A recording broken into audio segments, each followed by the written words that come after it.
Asalaamu calaykum. Casharkan waxaan ku qaadanaynaa waxa la yiraahdo diff iyo isbaan. Marka diff iyo isbaan waxay tusaale fiican u yihiin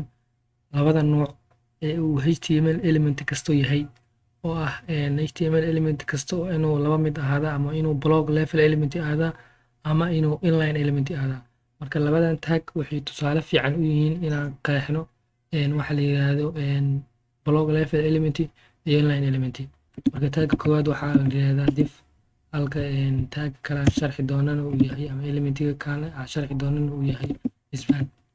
Marka labadan elementi maxay yihiin maxayse qabtaan. Marka hore aan qoraal gashano waxaan this is block level element aan dhahno this is inline element. So marka safe dhahno marka labadeena qoraal waa kuwana. Marka maxaa la yiraahdaa diff maxaa la yiraahdaa isbaan maxaa la yiraahdaa sidoo kale block level element maxaa la yiraahdaa inline element maxaa la yiraahdaa. Marka hore waxaa ogsoonaata in HTML element kastaaba uu yahay laba midkood inuu yahay ama inline inuu yahay ama block level inuu yahay. Elementina waxaa la yiraahdaa taggan sidoo kale meesha uu ka furmayo meesha uu ka xirmayo element la yiraahdaa. Marka waa inuu ahaadaa dhahne block level element ama inuu ahaadaa inline element. Marka block level element waxaa la dhahaa in elementiga uu marka koowaadba ka bilowdo sadar cusub. Midda labaadna in elementigaas widthkiisa ama balliciisa uu yahay 100% uu mar kastaba uu qaadanayo line-ka dhan buu isaga qaadanayo. Kaas waxaa la yiraahdaa block level element oo line-kaas dhan uu qaadanaya. Midda labaadna waxay tahay inuu sadar cusub ka bilaabanayo. Halka inline elementiguna uu markasto uu balliciisa uu la egyahay hadba wixii la dhexgeliyo oo ama haddii qoraalka intuu la egyahay ayuu la ekaanayaa cadadkiisa sadar cusubna kama bilowdo oo meeshii lagu qora ayuu ka bilowdaa. Marka si aan iskula aragno labadooda waxaa u yeelaynaa background diffka waxaa u yeelaynaa background yaa u yeelaynaa diffka si aan u aragno meesha inta uu ku fadhiyo blue kaasi. Sidoo kale isbaankana waxaa u yeelaynaa background sidoo kale si marka aragno diffkii wuxuu la ekaaday ilaa iyo shaashada meesha ay ku dhamaanaysa halka inline elementiga ama isbaankiina uu la ekaaday qoraalka intuu la ekaay sidayna uu sadar cusub ka bilowday. Marka waxaa dhahan inline elementigu sadar cusub kama bilowdo. Marka waxaa keenayso block level elementigu leen cusubna wuu ka bilaabanaya leenka ka dambeeyana wuu iska durginaya oo leenka ka dambeeyana wuu iska durginaya leen cusubna wuu ka bilaabanaya. Hadda midkaan isbaanka hadda wuxuu leen cusub ugu bilowday diffkan ayaa asiga leen cusub ka bilaabanaya leenkiisana wuu ka saaraya wax kastoo ku xigaan oo wixii ka dambeeya wixii ka bilaabanayaan leen cusub. Balliciisana wuxuu la ekaanayaa 100% uu qaadanaya balliciisa oo mar walba shaashada uu la egyahay shaashada ayuu la ekaanaya balliciisa. Isbaanka hadda haddii aan isbaan kale ka dambeysiino waa dhahno this is another isbaan waa safe dhahno uu daba qabsaday oo uu ka bilowday oo kii hore wuxuu ku ekaay this is inline element midkan kalena wuxuu ka bilowday this is another isbaan oo line cusub kama sii bilaaban uu sii qaatay midkii ka horreeyay linkiisa ayuu sii qaatay. Haddii aan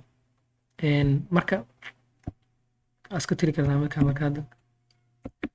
marka midda ka fahmaysa waxay tahay in block level element waxaa la dhahaa in elementigaas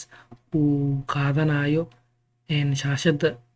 leenkiisa ballaceeda oo shaashada qaadanayo sidoo kalena uu leen cusub ka bilaabanayo leen ka dambeeyana uu iska sikinayo oo wixii ka dambeeyana ay leen cusub ka bilaabanayaan. Marka HTML element kasto labadan midkood waa ama inuu ahaada block level element ama inuu ahaada inline element. Tusaale marka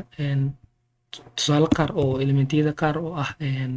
inline elementiga waxaa kamid ah image-ko kale img tag markii la soo gelinayo inline element waay anchor tag oo markii linkiga la sameynayo sidoo kale inline element waay. Block level elementiga waxaa kamid ah formko kale oo aan qaadan doono insha Allah weli aan qaadanin unordered listiga soo qaadan UL-ko kaleeto waxa waaye block level elementiga. Marka si aad u ogaatid elementiga inuu block level element yahay elementigaas qoro css-ka background u yaal haddii uu qaato elementigaas shaashada inta ka dhiman ama shaashada intay la egtahay elementigaas widthkiisa uu qaato elementigaas block level element waa sidoo kale marka elementiga soo block level element ah waa laga dhigi karaa inline oo css-ka uu dhigi kartaa diffka ujeedaa by default isaga display waxa waaye block waaye laakiin waxaa ka dhigi kartaa inline waa ka dhigi kartaa hadda displaygiisa hadaa dhahno inline haddii aad ka dhigno waa safe dhahno wuu soo yaraaday qoraalka intee la egtaa ayuu la ekaaday inuu sada wixii ka dambeeyana inay sada cusub ka bilowdaan waa ka diidno hadda labadoodaba waxay ka wada bilowdeen isku sadar ay ka bilowdeen so marka elementigan elementi kasta oo inline ah waa laga dhigi karaa block level kii blogga ahna inline waa laga dhigi karaa marka mid guud waxay tahay marka div maxaa loo isticmaalaa span maxaa loo isticmaalaa marka div waxaa loo aad marka hore sidiisa hore kusoo celino marka div waxaa loo isticmaalaa inaad gashato qayb ka mid ah koodkaada inaad gashato div hadda websitekaada oo kale wuxuu ka koobnaan karaa qaybta u koreyso oo notificationada iyo meelahaas ah qayb dhaxay oo daatada iyo waxyaabahaas aad soo gelinaysid qaybta hoose oo kaleento oo footer la yiraahdo oo aan gaari doono insha allah marka qayb kasto waxaa gashan kartaa divkan elementi si aysan iskaaga dhex qasmin oo stylinkaadina hadhow si caadi ah aa u style garaysan karto spankan waxaa loogu talagalay macnaha qoraal oo kale hal qoraal oo iswato oo kale lama rabto qoraalkaas inuu kala helo haddana waxaa rabtaa qoraalkaas inaa si kala duwan u style garaysato marka tusaale hadda waxaa qorto gal axmed koodar oo kaleento marka waxaa rabtaa stylinkan oo kale iska tirino marka waxaa rabtaa in axmedki iyo koodki marka waxaa rabtaa axmedkan inaad kalar siisa rabtaa oo koodarkan oo sidiis ahaado marka waxaa sameynaysaa axmedka ayaa gashanaysaa span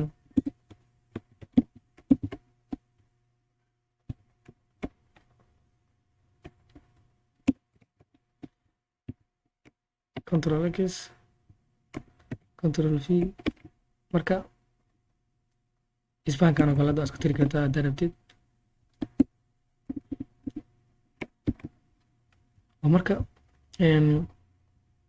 axmedkan keligiisa rabta inaad kalar u sameyso marka waxaa leedahay simbly kalar oo kale eredaa siisay marka qoraalka hadda ama buluug kale ka dhig si shaashada si fiican loogu arko marka hadda qoraalka isagoosan kala goyn ama mise kale uu isbedel kale ku imaanin axmedkii aa kalarkiisa bedelnay koodarkiina sidiisa waay marka span mostel waxaa loo isticmaalaa inaad geshitid qoraal iswato kale inaa styling kala duwan aa siisid markay rabto qoraalka isagoosan kala goyn sidoo kale div waxaa u isticmaali kartaa in qayb ka mid ah koodkaada oo kaleento aad ku style garaysan karto hadda tusaale ahaan paragraph oo kale kuu qoran hal paragraph oo kale aa kuu qoran marka loremkaa soo gelinaynaa marka loremkan qoraal waxaa waaye oo html-ka wato oo haddaa rabtid inaad qoraal badan aad soo gelisid oo aad ka weysanayso inaad qorto simbly waxaa isticmaalaysaa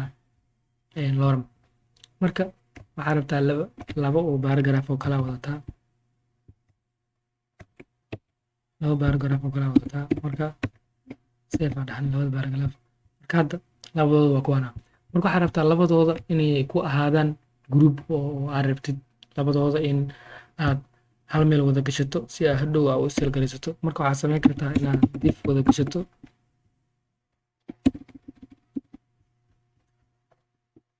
marka aad divka meeshaan kasoo xirto marka hadda labadii paragraph waxay ku dhex jiraan div marka hadhow kaleento markaa stylinka timaadid divkaada hadda backgroundga ka bedeshid oo kaleento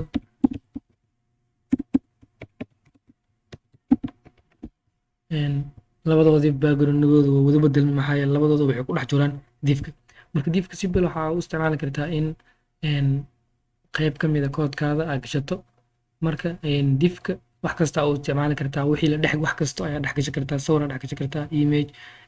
paragraph wax kasta dhex gashan kartaa divka waxaa u isticmaalaysaa in qayb ka mid ah qoraalladaada aad gashato, halka spankan aad u isticmaali karto diffka waxaa u isticmaali kartaa inaad gashato qayb ka mid ah koodkaada, halka spankan aad u isticmaali karto qayb ka mid ah qoraalkaada oo kaleeto. Hadda midkaana waxaan gelinaynaa span.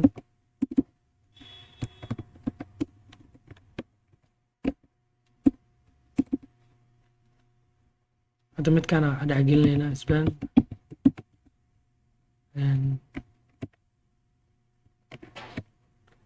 Marka hadda midkaan span ku dhex jiro waxaan sameynaynaa in styling gooni ah u sameyno isagoo ku dhex jiro meeshiisa color oo kaleeto.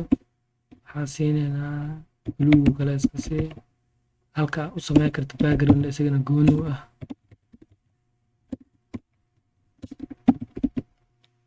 backgroundgiisa oo kale waxaa ka dhigi karnaa white inuu ahaado.